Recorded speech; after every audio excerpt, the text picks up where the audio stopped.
మన వరల్డ్‌లో జీనియస్‌లు and intelligent peoples or sensible peoples only 10% మాత్రమే ఉన్నారు. మిగిలిందంతా క్రౌడు.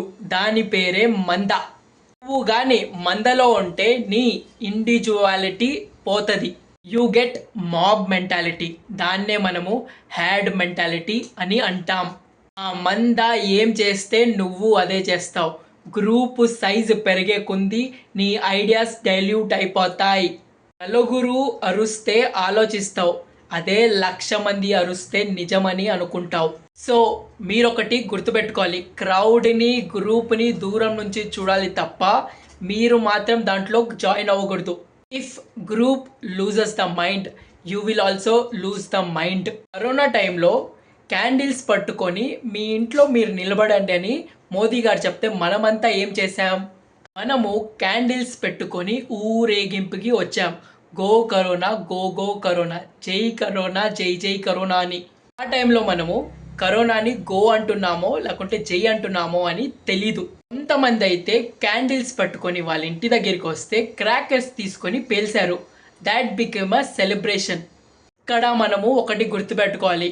మాబులో ఉంటే యూ విల్ బికేమ్ అన్కాన్షియస్ అని. అర్ధరాత్రి నువ్వు అమ్మాయిని చూస్తే నీకు కోరిక కలిగితే నువ్వు అమ్మాయిని అలాగే చూస్తావు. మీరు 10 మంది మధ్యలో ఉంటే రేప్కి కమిట్ అవుతారు. కొన్ని సంవత్సరాల ముందు యుఎస్లో రేసిజం మొదలైంది. ధర్నాలుగా మొదలై కొంచెంసేపట్లో యూటర్న్ అయిపోయింది. వాళ్ళు షాపులు పగలగొట్టి దోచుకోవడం మొదలుపెట్టారు. లంజా కొడుకా అని నువ్వు ఒక లీడర్ని తిట్టలేవు. కానీ ఇదే మాట నువ్వు క్రౌడ్లో నిలబడి అరుస్తావు. ఒకటి నువ్వు గుర్తుపెట్టుకోవాలి. క్రౌడ్లో ఉంటే నీ లోపల క్రైమ్ నిద్రలేస్తుంది. నీ మైండ్ మూర్ఖంగా తయారవుతుంది. ఉదయం లేవగానే నీకు హ్యాష్ట్యాగ్ షిట్ అని కనిపిస్తుంది. సోషల్ మీడియాలో దేశమంతా దేనికో ఊగిపోతూ ఉంటారు.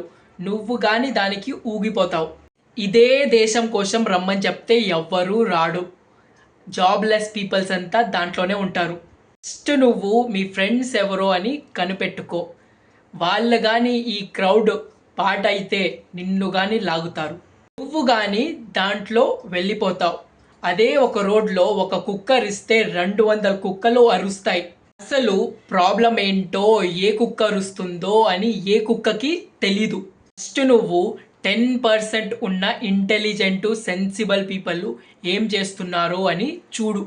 వాళ్ళు ఎలా ఆలోచిస్తున్నారో చూడు. కొంచెం హార్స్గా చెప్తా, లేకపోతే గుర్తుండదు. చెప్పనా? అమ్మకి అబ్బకి నేను పుట్టా, I'm a individual, I can think better అని నువ్వు అనుకుంటే don't join crowd. Stand alone like a rebel. Be like a lion.